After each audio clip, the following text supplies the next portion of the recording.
Welcome to Illegal Shift. It's the sports show that's on Fox News. We're coming to you live from the One More, and I'm out of here studios. I'm John. I'm joined as always by your host of the show, Jason Kiefer. Jason, how the hell are you doing, man? I am tired as hell. I am also tired. The show's canceled. All of you should go to hell. I'm not doing this. Now we had a little bit of a busier shift than we normally do, and I didn't sleep well just for whatever reason. I just tossed and turned. So, but I didn't sleep either. Do you really want to do this? Yeah, let's do it. No, I mean, I was offering you an open invitation to just, really not do it. I know exactly what you were doing. Okay. How have you been though in the week since I've seen you? Other than that, good. Had some time off. Had a couple shifts off, so we had a warthog function. So we had a bunch of out of town brothers, sisters come into town and hang out. So that was fun. What'd you do? We have our chapter hosts a big party. Well, our chapter, Northern Kentucky and Southeast Indiana, we do a tri-state party. So had a bunch of hotel rooms, and then we had like a party room, and then did some bar hopping and stuff, and just got to hang out with some dudes and gals I haven't seen in forever. So it was fun. Liver paid the price, but we're back at it. When does your liver officially get retired? That's a good question. I haven't looked at the counter yet. I don't know what the countdown is. Because you told me you recently went to the doctor, and the doctor was like praying for your liver and stuff. Nah, he's doing just fine. Okay. The doctor or your liver? Yes, both. Both. How are you? How's your week been? I'm actually kind of dealing with something. Uh-oh. And you asked, so I'll say, but like I've been having like some hearing difficulty, which is really not good because everything I do has to do with hearing. Like I'm a 911 dispatcher and a podcast, so I've got to be able to hear stuff and to be able to produce things. But I've got like a blockage like in my head, and especially on my left side, and it's painful. And I don't know if I'm inflamed or what, but I have to take like NSAIDs or whatever to get the inflammation down to kind of remove the blockage and end the pain. And it's been this way for like 10 days. Oh shit. So I don't know what's going on with me. I don't know if it's changes to my diet or what, but like when I wake up with it first thing in the morning, I'm in a lot of pain.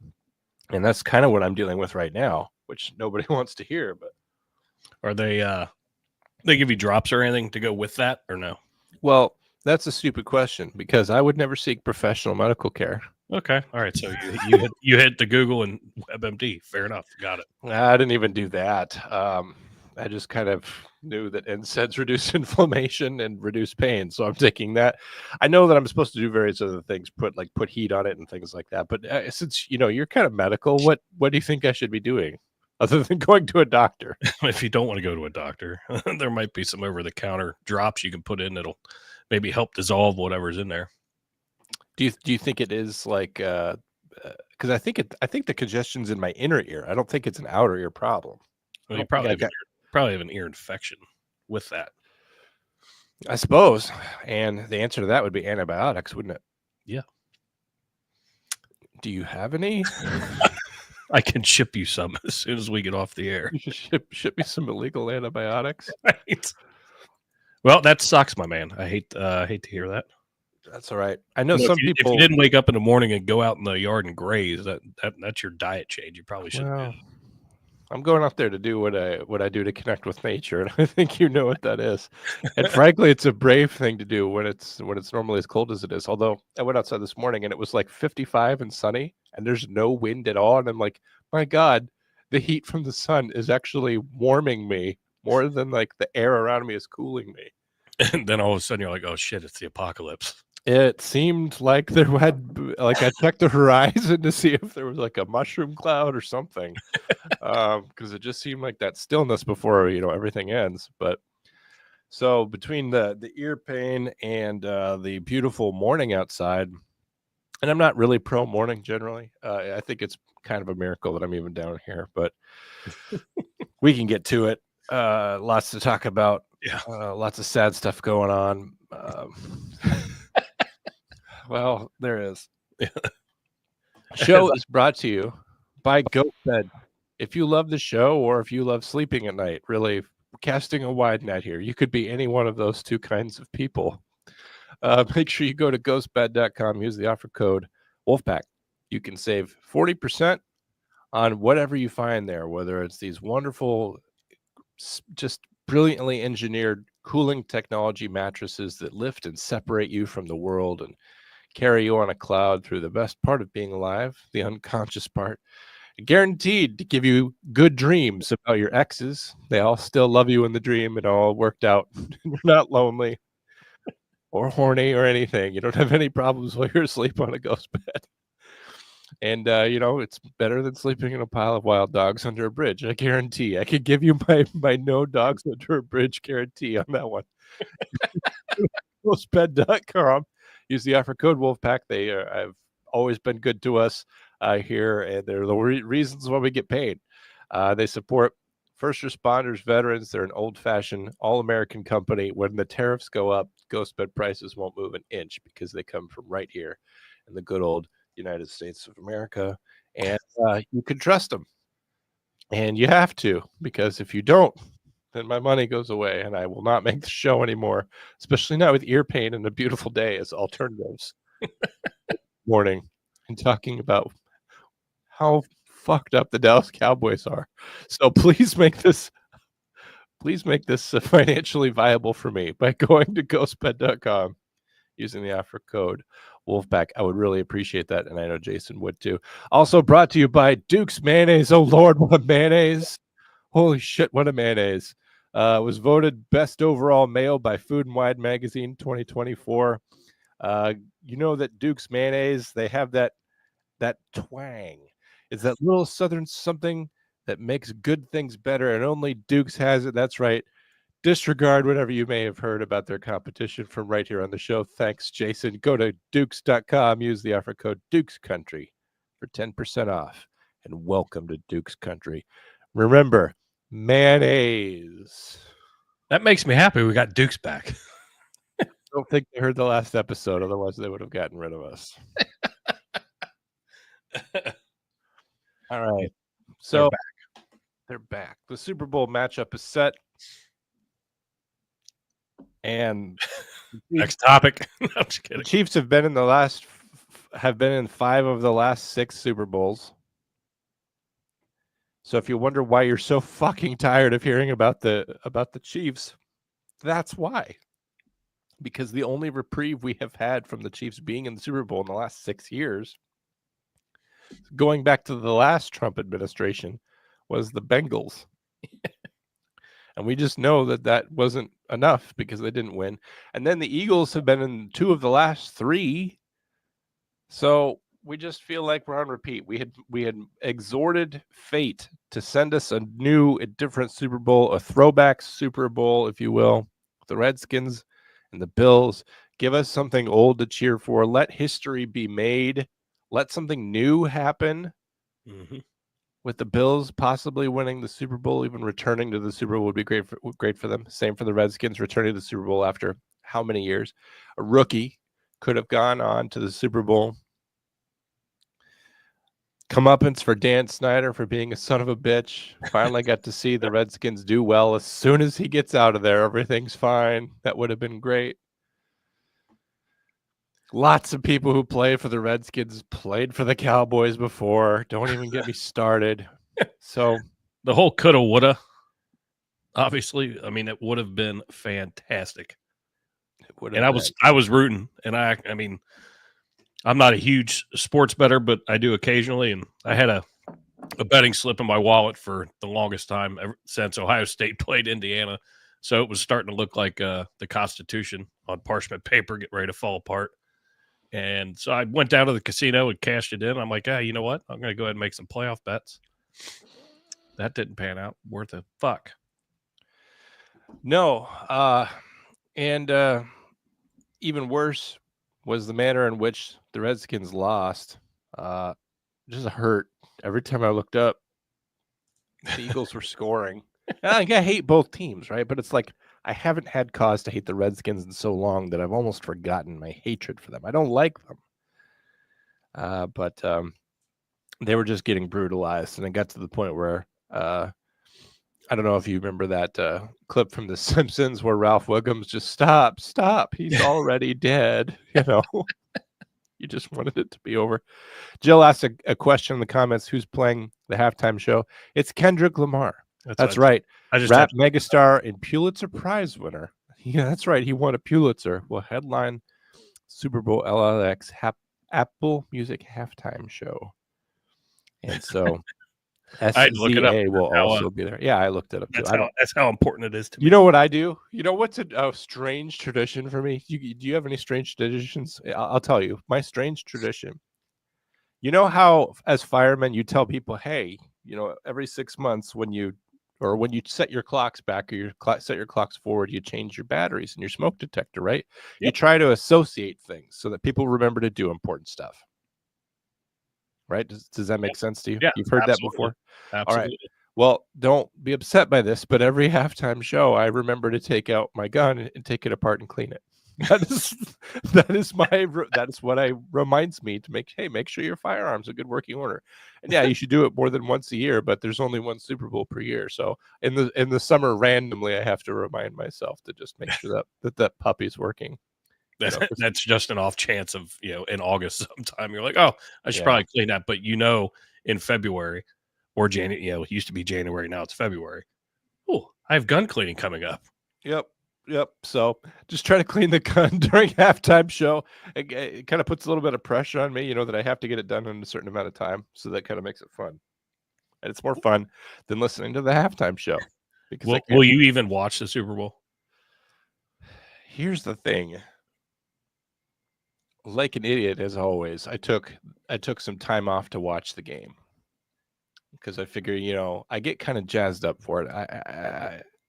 I mean, look. I try to. I clearly believe my own bullshit, So I thought, I would like to watch this game. I didn't figure it would just be the same game again, so I took some time off. I'm planning to be out of town and watch it and do those things. So yes, I'll be watching the game from not at work. Are you going to be watching the game?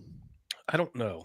I haven't decided yet. You're just like, I've seen 50 of these. I don't care to watch anymore, I actually haven't even looked, to be honest with you, to see if I'm on duty, if I'm working. But if I'm not, I know we're going to probably have some watch party.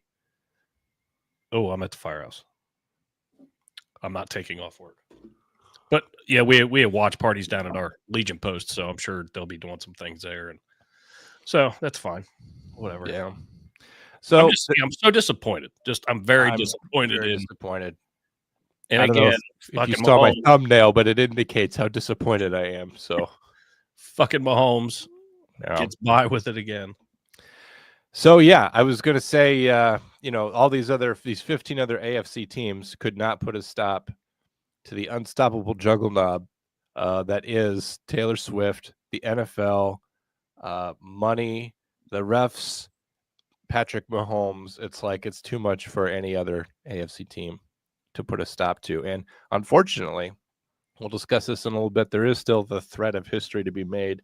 The three-peat, never been done before, by a team returning and winning to the Super Bowl 3 times. Now, the Bills went 4 times, which is an amazing feat for which, for some reason, they are made fun of for. It's one of the most amazing things in the history of football that we had just look over because they lost.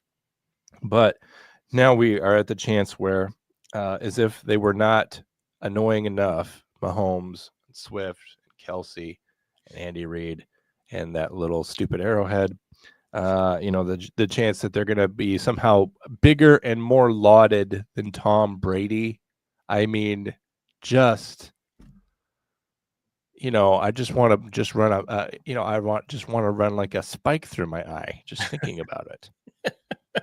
What do you want to do to yourself thinking about it? Chiefs, first three-peat, Patrick Mahomes. Ugh. Yeah, that was the sound of put it in neutral, let it roll backward. Yeah, it's an awful feeling. It is. It absolutely is. We gear up all NFL season. Yeah, we banter back and forth. We talk shit to each other, gearing up for this, the big It dance, was all for this, the all big that dance. excitement. And here we are. Womp, womp, womp. You know, it is just the ultimate slap in the face because it's like, yeah, I had a bad year, and my bad year's been going on for a year ever since that Cowboys Packers game over a year ago. I've had nothing to be excited about, but there's still a part of old John inside me that can get excited for football. And then this, you know, you take away anyone that for 3 hours I can root for. You make it so that the Chiefs either have to win a three-peat and have Super Bowl history, or the Eagles add to their 21st century credibility by giving them a Super Bowl trophy. And it's just like, is there a meteor or something that's going to hit? You know, New Orleans has their shared tragedies. Could something happen? I don't know. And you find yourself just praying that the game just doesn't even take place. You're not going to like this comment that I'm getting ready to make. But you don't like most of the comments I make. The only thing that makes it to where like it would be worth watching is, and this goes back to, I don't know if you watched Hard Knocks at all, but when the Giants got rid of Saquon Barkley and how that whole transition went, and for him to go out and have the season that he's having, I'm excited for him because he had a hell of a fucking year and the Giants just gave up on him. But I still don't like it, but that would be like the only silver lining, I guess, if you want to call it that. Bring it home for me real quick. What's the silver lining? And you're contemplating how to kill me through the... No, I'm thinking about killing myself. All right. Let's go to the show that we actually planned to do. I didn't actually plan for this to be like a rap session about our feelings, but or my ear, but here we are. This from Yahoo Sports. Bills, Chiefs. Deal with it, America. Patrick Mahomes. Kansas City defeat Buffalo to win AFC Championship and maintain shot at Super Bowl three-peat. Josh Allen and the Buffalo Bills had a situation that they would have been happy with to start on Sunday night's AFC Championship game.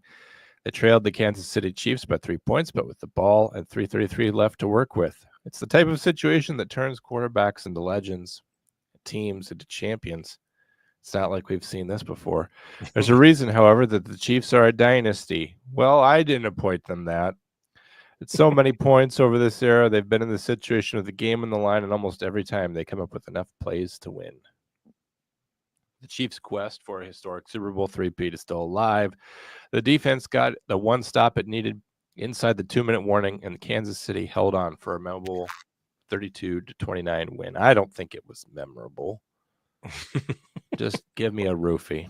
A Kansas City blitz on fourth down forced Allen into hurrying a fourth down throw. It fell incomplete to tight end Dalton Kincaid, and the Chiefs took over on downs. And it was like all the air going out of a room. Birthday party over.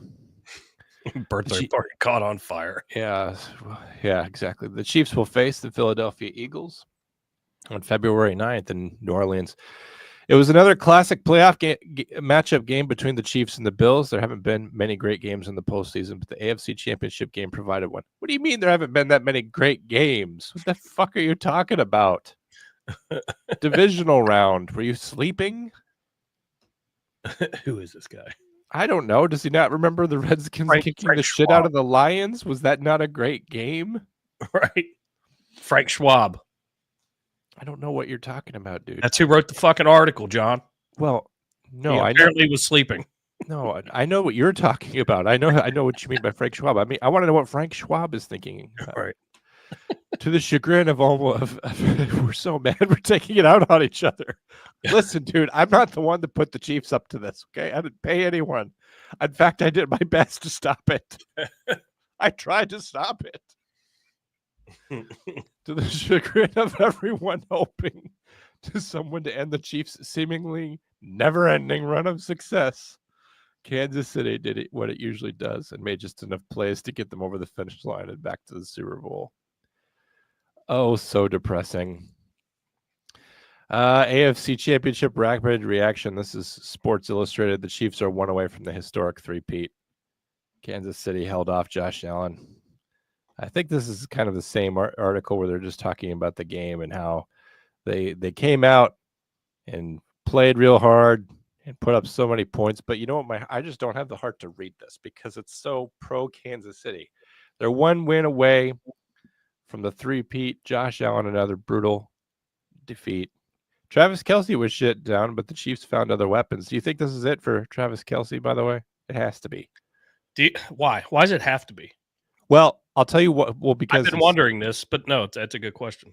But okay, but I'll play counterpoint to my own point, if I may. Like, go ahead. It's your point. I think that he passed Tony Gonzalez's record.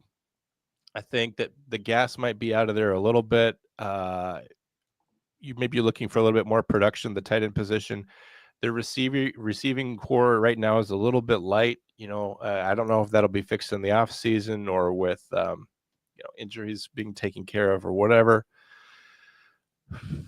The main reason I would say to keep him around, and if you want to get super cynical about it, it's to maintain the team's connection to Taylor Swift. Yeah, I mean, that honestly, yeah, I agree. I mean, he's definitely lost a step. His production, to what you said, I mean, his production was down over years past. And I mean, I think Taylor Swift tainted his production. He's too busy doing Taylor Swift things, being a Swiftie.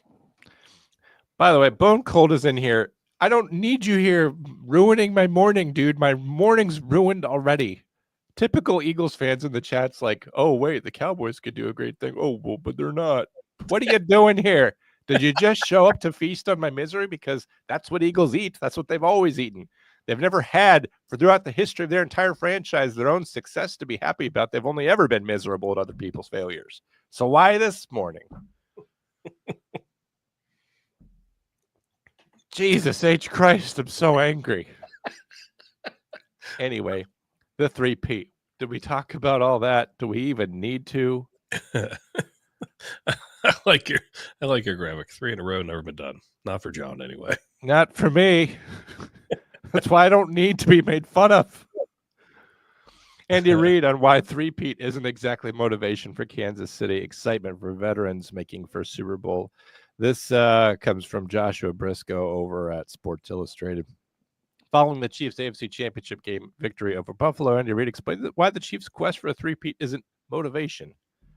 Reid's excitement for DeAndre Hopkins, Kareem Hunt, and others. Yeah, some guys that never got to win the Super Bowl, guys that got kind of mistreated throughout their career. I think Kareem Hunt got a little mistreated.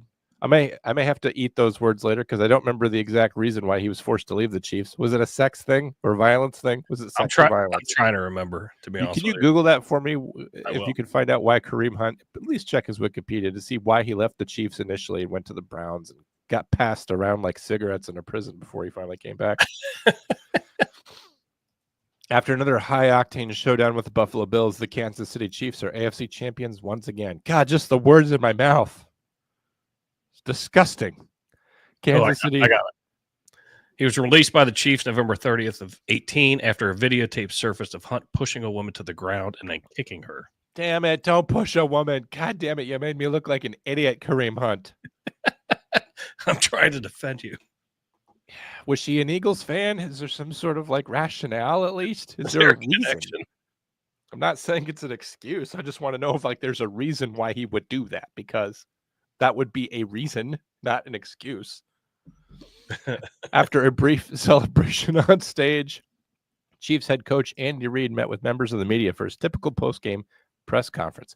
When Reid did discuss some of the things that helped the Chiefs pull off a win over Buffalo, much of Reid's presser was spent looking ahead to the Super Bowl and Kansas City's attempt to rewrite the record books. What record books are being rewritten, dude? We're not rewriting them. We're writing a new page in the record books. What the fuck's wrong with this guy? Rewarding the energizing element of potential three-peat, Reid was asked if it's at all motivating to think of the Chiefs' chance at history. While Reid chose to tweak the wording of the question, he detailed what pushes the team noting that they're still one game short of their ultimate goal. I think motivation is the wrong word. I'm just going to change that for you.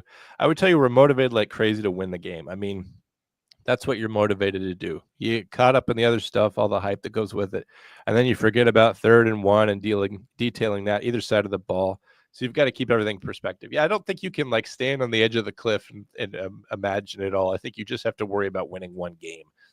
I think his headspace is right for that. And really, when it comes down to it, all the confetti, all that's great. I eat a bunch of confetti myself. I put it in my pockets and save it for later. I mean, that's great. Nothing like doing that with your home fans. But it's going to come down to a football game. And the team that prepares and makes the least amount of mistakes will come out of this victor. You guys are getting ready? You excited for a game? Whichever team makes the least amount of mistakes will win. So you make sure that you keep your head right and bear down and do all the right things. The Chiefs became the 9th team to win back-to-back Super Bowls, but no team in NFL has ever conquered 3 in a row. Why has that never happened? When you think about all the ups and downs that you went through during the season, the injuries, all those things that just have to happen the right way, Reed said. The margin to win and or lose in this league is so small. The parity is unbelievable. Do you believe the parity is unbelievable? Do you believe that? Because I haven't believed that in a long time. I have not believed in parity in the AFC for one in a long time. You know how many years it's been since I believed in parity in the AFC? 24 years. 24. Because now it's the Chiefs' time, and before this, it was the Patriots' time. There's been one big unbeatable team in the AFC for the past 24 years. It's a different team now, but it's always one team. What are you talking about parity? We're supposed to believe like, oh, the Ravens have a shot, and the Steelers have a shot, and the Colts have a shot.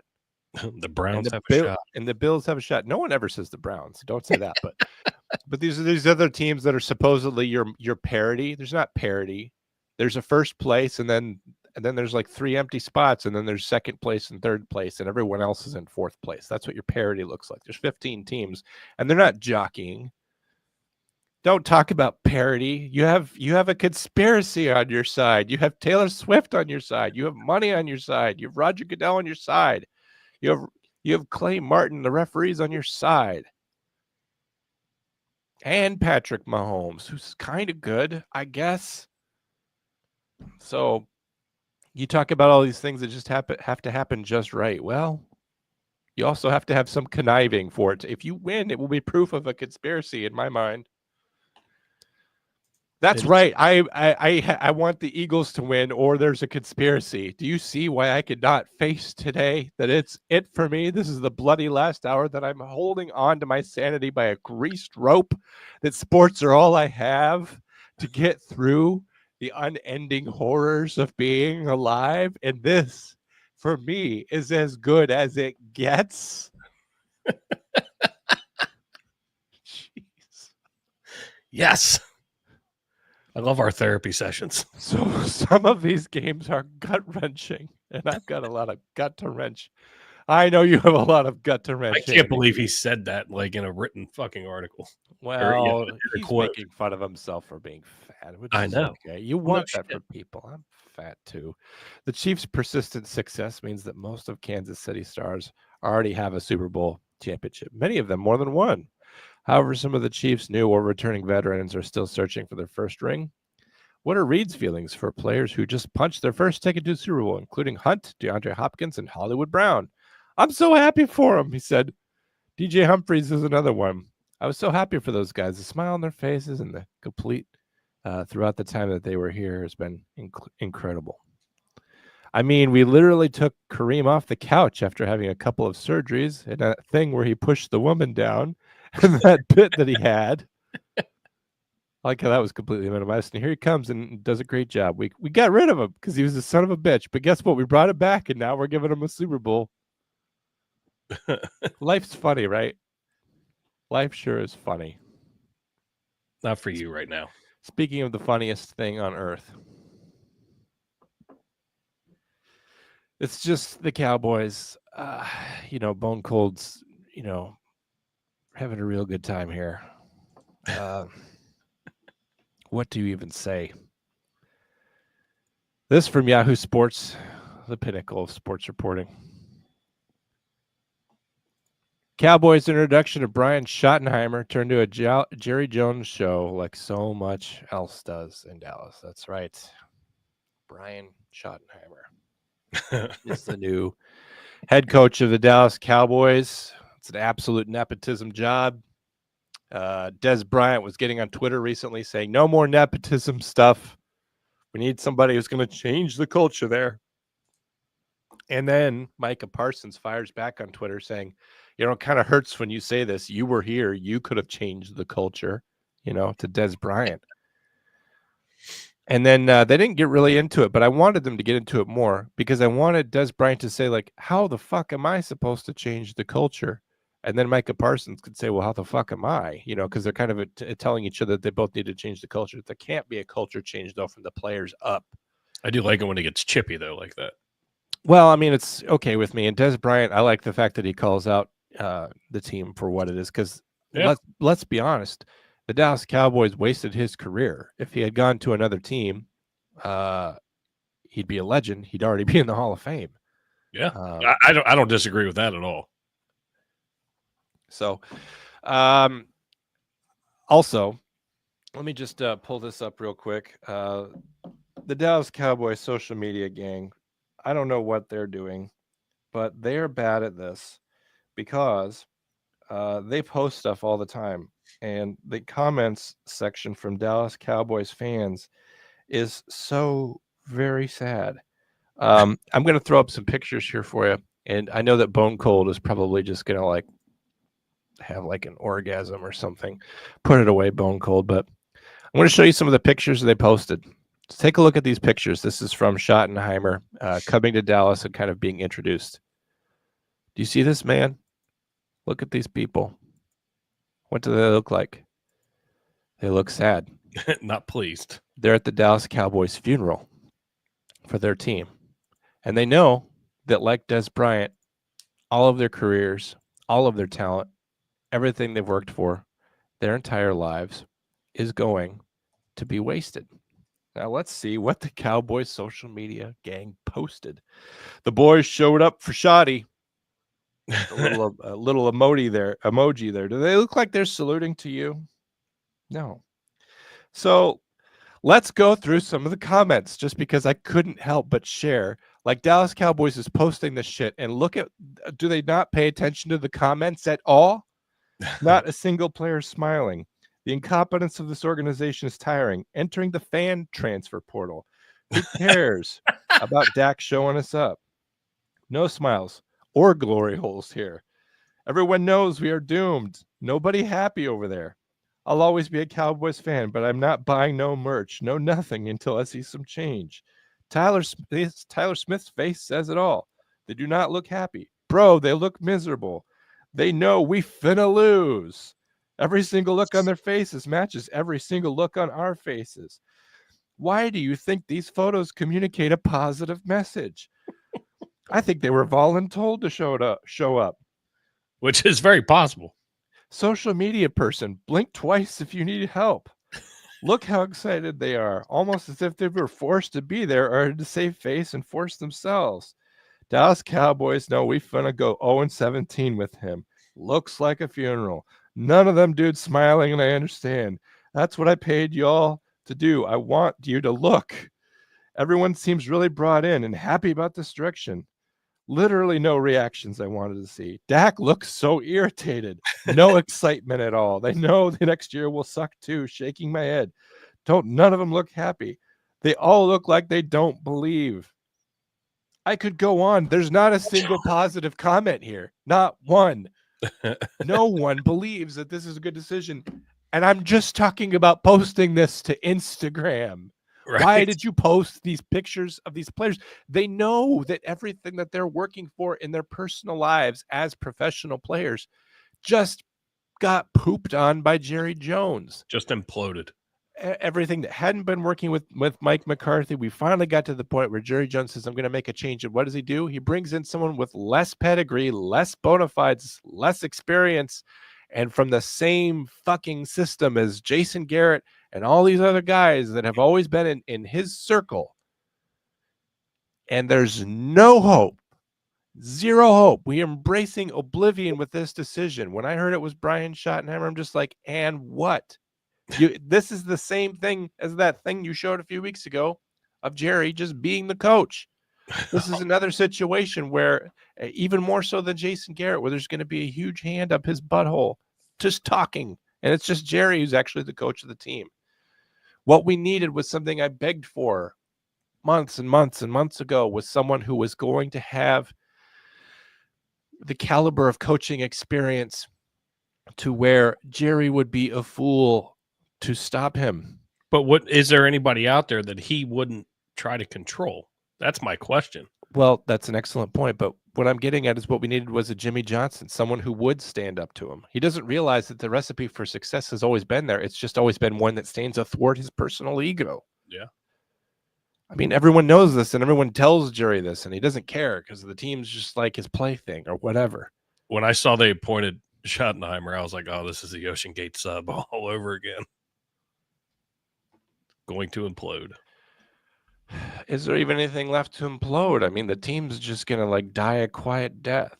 But let's read from Yahoo Sports. Don't even get me started on the other thing that I still have to get mad about. I have to drink more coffee so I can stay mad.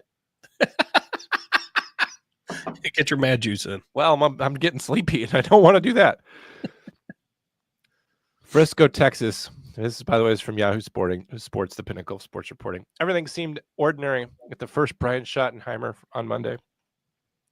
Schottenheimer, who was previously the Dallas Cowboys offensive coordinator under head coach Mike McCarthy, was flanked by owner Jerry and Stephen Jones as he sat down at the Star, the Cowboys headquarters, to be officially introduced as the team's new head coach. That was about the only ordinary thing that happened during a news conference that lasted well over an hour, the most of the speaking being done by team owner Jerry Jones rather than Schottenheimer, the alleged focus of it. That's the Jerry Jones show. In terms of Schottenheimer's approach to the news conference, he kept it basic. He had his broad plan of just being a lackey and a puppet for the Cowboys offense. He gave appreciation to quarterback Dak Prescott, who we all have to remind ourselves is the quarterback, who was in attendance with a handful of his teammates to make sure to mention his late father, Marty, who was a longtime coach in the NFL. It's the same thing as having the corpse of Marty Schottenheimer as the coach of the Dallas Cowboys for all the good influence it'll have on them. It was standard for a head coaching perspective. We're going to be multiple play with tempo, marry the run and the pass. So we're going to do running again? That's amazing. Didn't have any of that last year. Nothing that has been said a million times before by just about every single coach who has taken a head coaching job. However, the news conference very quickly became about Jerry Jones, most notably about how defensive he was over the hiring of Schottenheimer. The first question was a simple inquiry on why he would do such a thing following the expiration of Mike McCarthy's contract. Is it to save money? Which led to an emotional 10-minute diatribe that was only vaguely related to Jerry's long history of hiring successful head coaches for the Dallas Cowboys. In almost 35 years that I've been involved with the Dallas Cowboys, I've only missed one Senior Bowl, Jones says. 35 years, and I think I missed one NFL scouting combine in 35 years. At the NFL, over the last 4 or 5 years, we want to come in a day early so that we can visit with prospective coaches for the future of my team and any other teams. In 35 years, I don't think I've ever visited with a coach, but what in my heart and mind, I wasn't having an interview. I don't think I've ever had a coach visit with me that wasn't prospectively thinking about someday our paths might cross. I've been around a lot of coaches, and as a matter of fact, I wanted to be a coach.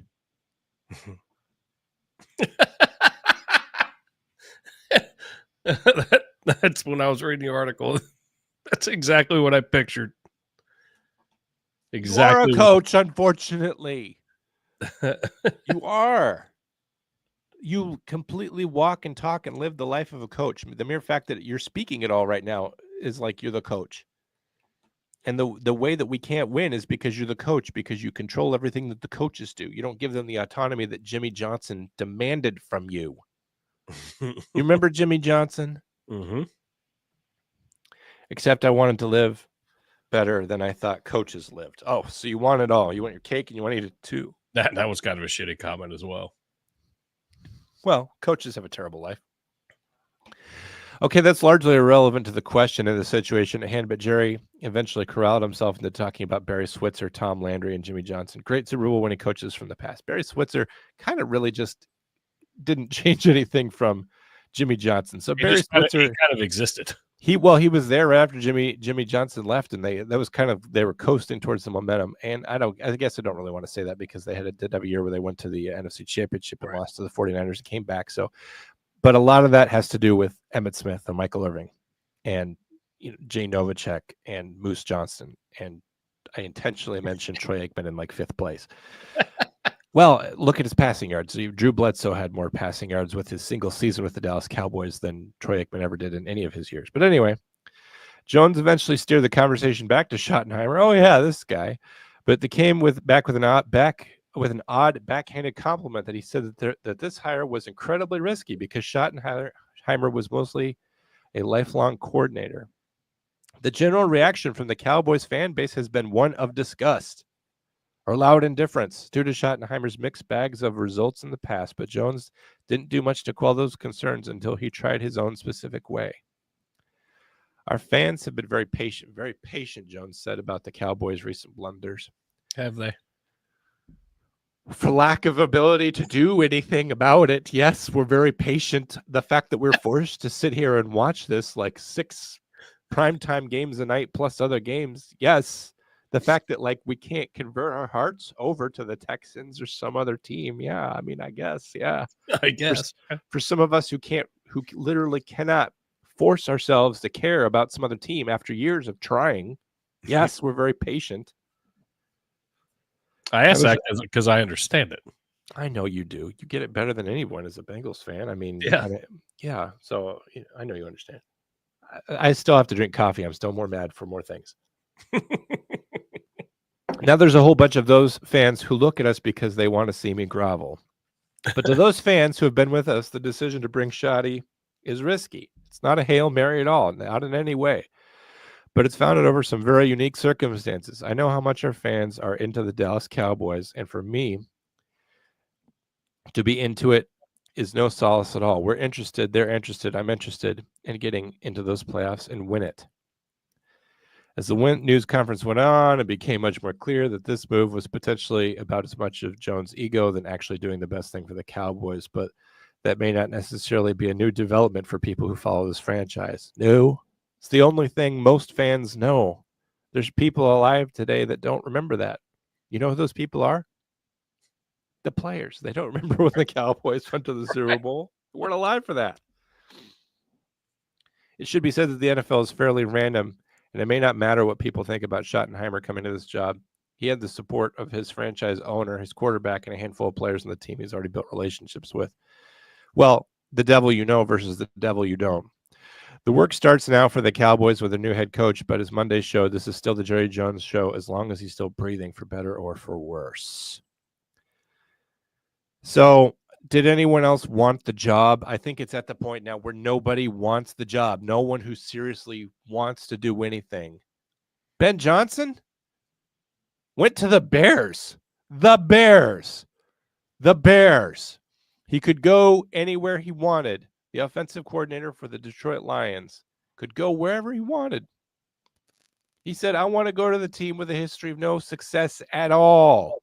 I want to go to a team that's fucking it up even worse than the Cowboys. I want to go there because even though the situation's worse, I could do better there because there's no Jerry Jones. That's how bad it is. I would rather go to a team that Caleb Williams just completed his rookie year. They came in bottom of their division.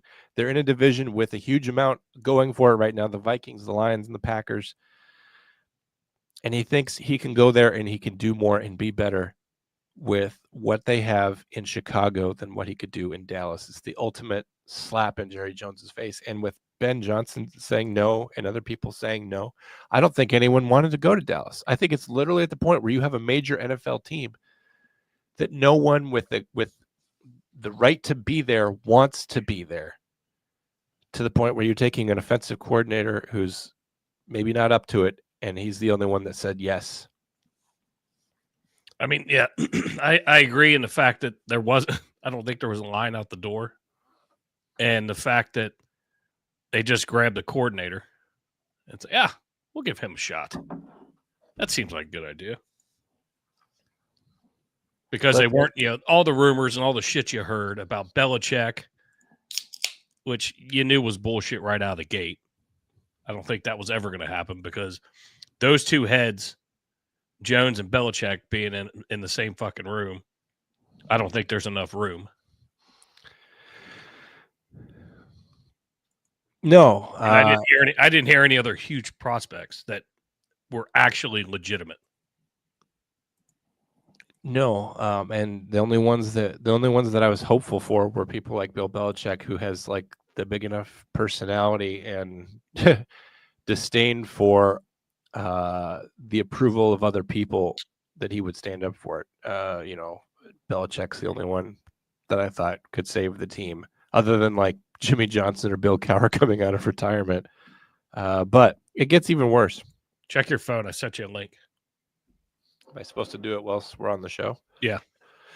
All right, guys, I'm checking my link. Oh, thank you. I've got a booger on my nose. That's what he's telling me. You can just tell me. I'm stuffed up.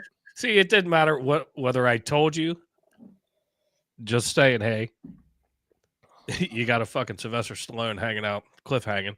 Got some bats in the cave. Or if I text you, anything I would have done there would have been fucking wrong. Because at the end of the show, you would have been like, why'd you fucking say that? No, you did the right thing. Let's take a break because I could use one. Guys, a real friend will tell you when you have a booger in your nose. We all get boogers in our nose, so I'm not embarrassed. I'm not any less human than anyone here. I'm still more human than Bone Cold.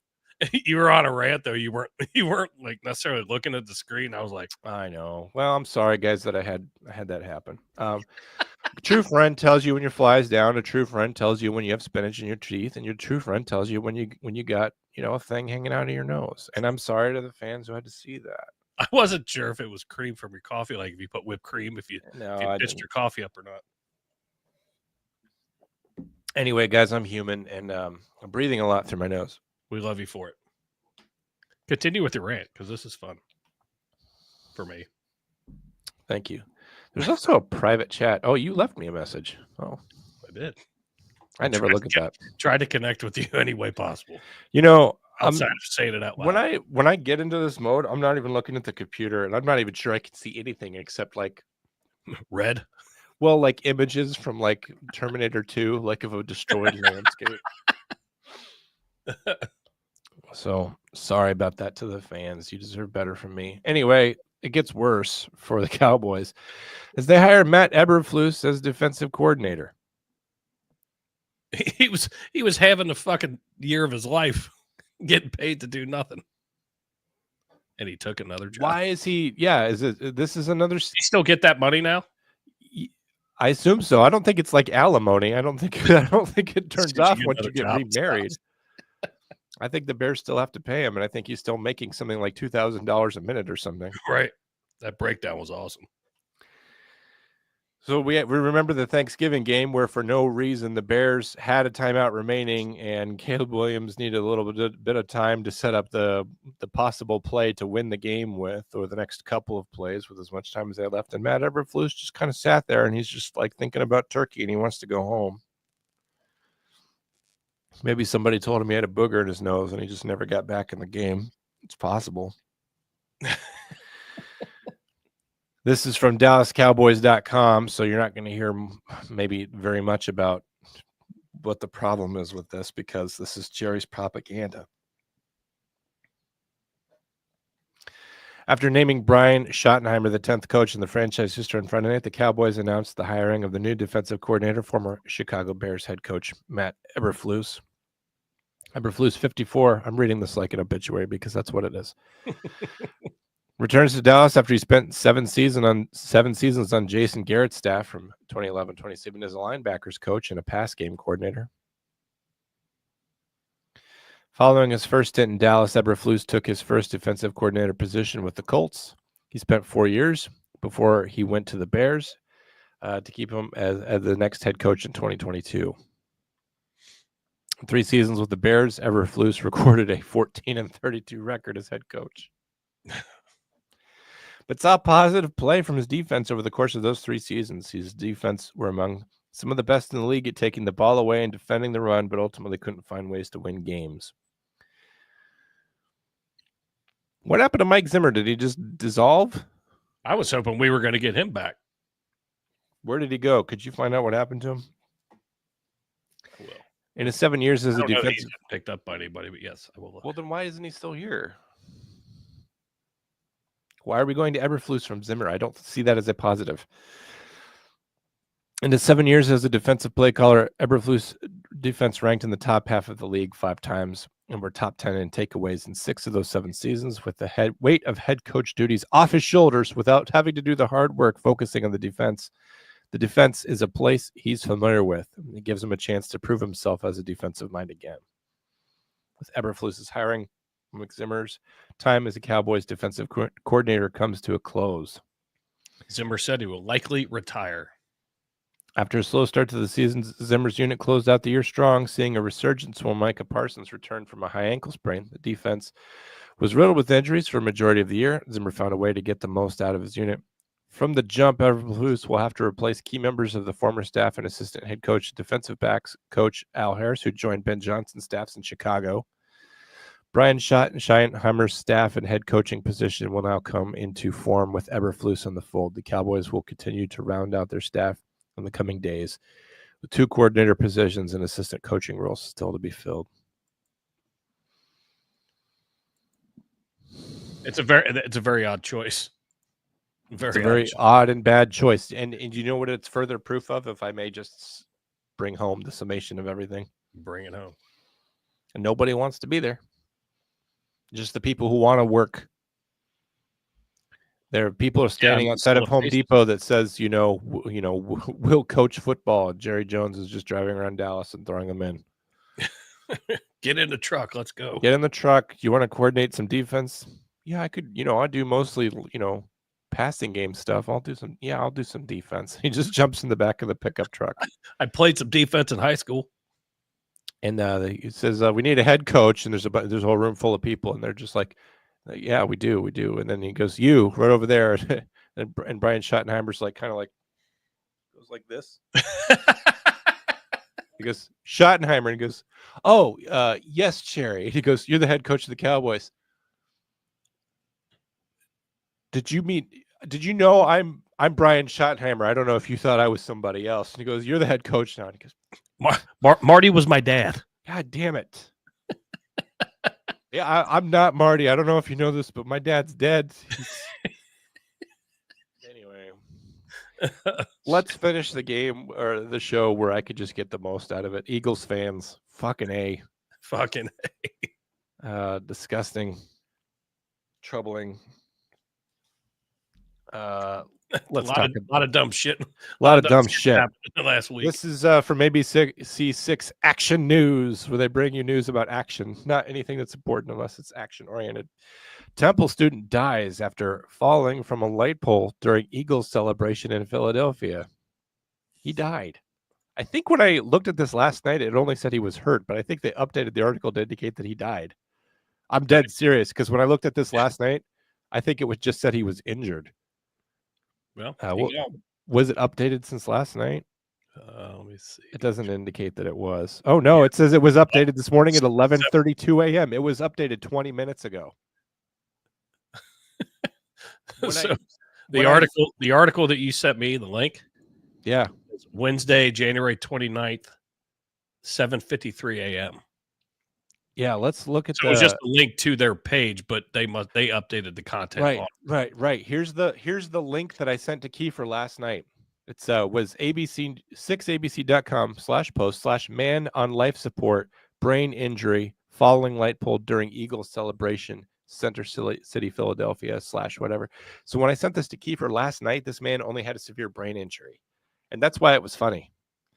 So the link that I clicked this morning, Temple student dies after falling from light pole. Because they updated the article, because they're not posting an article now about a man with a brain injury who's on life support, because he's not on life support anymore. He died this morning. He died 20 minutes ago. I didn't look at the time. I'm behind the 8 ball just like you are. This literally got updated at 11:32, which for me was 20 minutes ago. which it could have been an hour and 20 minutes ago if they're just going by Eastern time.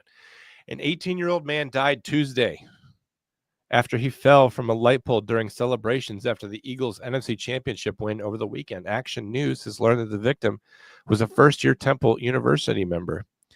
It is with deep sadness that we write to share the news of the death of first-year student Tyler Sabathy. I'm sorry if I mispronounced that name. I didn't mean to do that. Over the weekend, Tyler sustained critical injuries and ultimately passed away this afternoon. So he died yesterday afternoon. The university released in a statement Tuesday night. The loss of a promising 18-year-old man like Tyler is both tragic and traumatic. There are no words that can make sense of it, and the entire Temple community mourns his passing.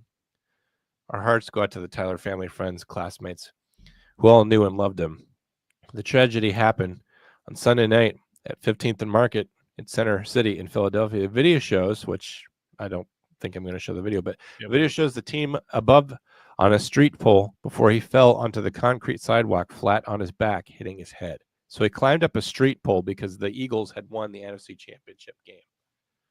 He was taken to Jefferson Hospital with a brain injury and pronounced dead 2 days later. He was a native of Canada. He was majoring in exercise and sports science and wanted to be a member of the university's gymnastics club. Well, he was definitely a member of the, climbing club or whatever. So there's actually a picture of him. He's up there too, like way up there. Yeah. The decorated gymnast posted a video on YouTube while in Canada introducing himself in a recruitment video. He was a first-year student at Temple's College of Public Health, majoring in exercise and sports science. He's an accomplished gymnast with more than 120 medals in provincial, regional, and international competitions. He was fascinated with injury prevention. Was he? He wasn't that fascinated when the Eagles were winning. Was he even an Eagles fan? He's from Canada. Or was he just like getting drunk and caught up on the moment? This ultimately led him to pursue the major that he did. He had no doubt of a bright future ahead of him. I think he had a hard future in front of him. So too soon. It's so tragic that we will not be able to see how he would have made his mark on the world. Grief counselors are available for support staff or for staff and students. Philadelphia police had an internal briefing on Tuesday to review Sunday's response and discuss strategies what they will be used for the next possible celebration, which could just be in 2 weeks. The city won't say if it greased the polls on Sunday, adding that they don't want to release public safety tactics. They might actually grease the poles so that people can't climb them in Philadelphia. There's other places I've seen where they do that. That's nuts to me. Maybe it's just because we don't have poles to climb in Dallas or any reason to do that. Longtime fans will tell us that they don't know if greasing the poles is a good deterrent. They're going to do it anyway. I mean, this is what I don't understand.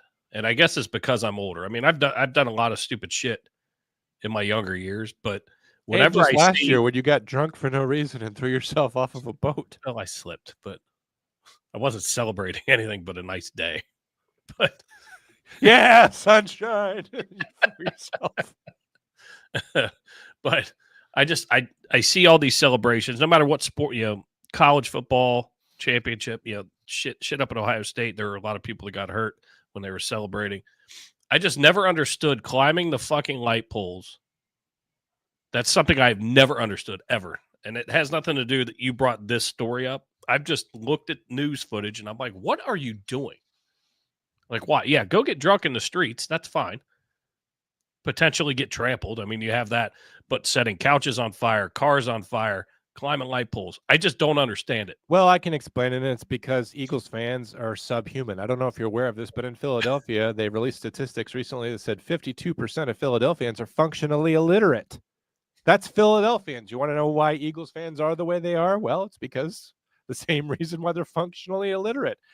There's some sort of degree of subhuman, suboptimal behavior going on there. And yes, Buffalo Bills fans do kind of the same thing where they jump through tables and they dye themselves blue and they freeze to death hiding inside porta potties, running from police.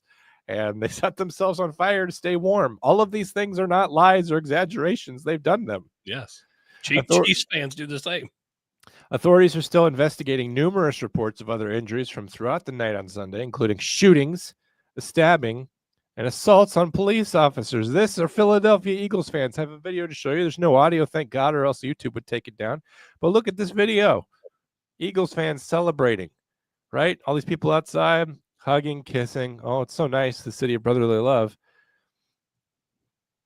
And then watch what this guy's about to do. Looking around, a man holds a gun in the air, fires three or four shots. And you know what's amazing about this? Nobody in the crowd, even though there's people packed all around him, not one of them runs away in fear. And you know what? Mass shootings are a thing in this country. He fires off multiple rounds from a pistol straight up in the air. Guys, that round has to come back down at some point. Could hurt somebody. What goes up comes down. I don't know if they still teach that at Temple University or not. We have all these Eagles fans, and to say nothing of the bullet returning to earth, the sound of the pistol's gonna hurt your ears. I mean, but nobody gives a fuck. You know why? Because they're all used to violence. They're all used to guns going off. And someone was probably standing next to him, and instead of saying, "What the fuck, bro? What the fuck's your problem?" They're just like, "Oh man, I'll shoot my gun off too. If only I had it or something." Unfortunately, I'm a felon, so I don't have a gun. It's probably what most of them were saying. Michael Hendricks said in the chat, he goes, Philadelphia's own mayor can't spell Eagles. I know. Whether you want to talk about Philadelphia being functionally illiterate. Oh, that's perfect. I mean, that's it. So I don't know. So that's all I have. I think you gave it. A guy died, which is sad. It was more funny to talk about when he only had a traumatic brain injury. But Eagles fans, that's some shit right there. And people never believe me when I talk about Eagles fans being the worst. They say, "Well, you're a Cowboys fan. You're biased. You were born to hate them or whatever." Go do your own independent searches. You will find that these people are they're some of the worst. When I was down in Tampa Bay, and I was at Raymond James Stadium, the first place they show us is the detention cells where they hold spectators who cannot keep their shit together. Okay. The Tampa Bay Buccaneers are not division rivals of the Philadelphia Eagles. The Eagles go to Tampa Bay and play more often than some teams, than half the teams, the AFC teams, because they're in conference, but they're not specific rivals. And, half those games are going to be at Philadelphia. But they said that the team fans who are most often incarcerated in Raymond James Penitentiary are Saints fans, because they're there they're there every year, and they're their division rivals. And then just randomly Eagles fans. They could have been anybody. They could have said anybody else, but no, it's Eagles fans that are most often incarcerated there. And it takes a lot to get incarcerated at Raymond James. They tell you to stop. They advise you, please, we're going to do this. Stop. You can watch the game. They do everything they can do to defuse those situations so that they don't have to fill up their jail cells at Raymond James Stadium. Do everything they can do. But every time there's the Philadelphia Eagles comes to town, they bring in extra staff, and they do what they have to do to contain these vicious monsters. Why aren't we trying to find a way to get them deported? I don't know why we're not working on that. Well, you got the other Eagles fan that lost his job for for saying the C word. The C word. Anyway, the Eagles are headed back to the Super Bowl after scoring the most points ever in a conference title game against the Redskins, which is why this guy was climbing a pole. But the Eagles headed into their bye week. They were 2-2. They got blown out by the Buccaneers in week 4. I'm sure there was a lot of players who were going nuts that time. I don't know if that was in Tampa Bay, but there's a lot of spectators going nuts. At the end of September, there was more talk about head coach Nick Sirianni possibly being fired, and what was wrong with the Eagles than any hope for a special season, or as I call it, the good old days. Since the end of September, the Eagles have lost just once and are on a way to the Super Bowl LIX. The Eagles' 15th win in the past 16 tries was the 55-23 victory over the Washington Redskins in the NFC Championship game, the record for most points ever scored in a conference game. Jaden Daniels did his best, completing 29 for 48 passes for 255 yards and 2 total touchdowns, but fell just short of becoming the first rookie quarterback to lead his team to Super Bowl. Instead, the Redskins self-destructed with an ill-timed penalties and also 4 turnovers that led to 4 Eagles touchdowns. Give Philadelphia credit for taking advantage. It was a complete Eagles performance that showed why they're heading into the Super Bowl. Jalen Hurts had his best game of the postseason, rushing for 3 touchdowns and throwing for more than 200 yards for the first time this postseason. Barkley was great again with a 60-yard touchdown in the first touch and his 118 yards rushing with 3 scores total. Philly's defense gave up some yards and points, but made enough big plays to help out the offense, and it was for the first time since the 1940 NFL championship game, won 73-0 by the Chicago Bears, in which Washington allowed 6 rushing touchdowns in a game. That was the sneaker game, I remember. If maybe it wasn't, no, because that was the Giants and I remember you talking about that. Yeah, we'll cover it at some point. We'll cover an event from 80 years ago at some point. The Eagles have won Super Bowl championship, which came 7 years ago over the New England Patriots. 2 seasons ago, they were tied in the final minutes of the Chiefs before losing.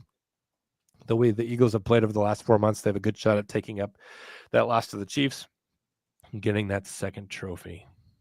God damn it. God damn it. Now, not to make light of that tragedy with the student from Temple, but I envy the dead.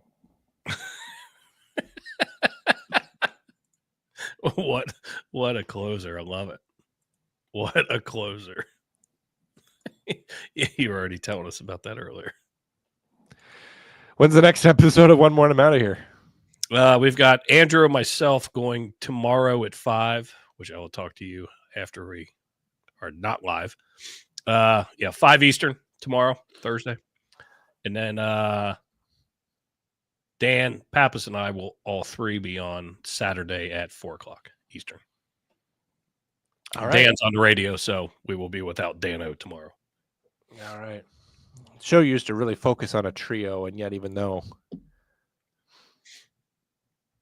I'm on the outside of it, I get it. It's fine. I should really stop even mentioning anything. I want to just anytime I ask you, you're always busy. I'm just saying. Well, do the show really in the morning. Do it at 3 in the morning.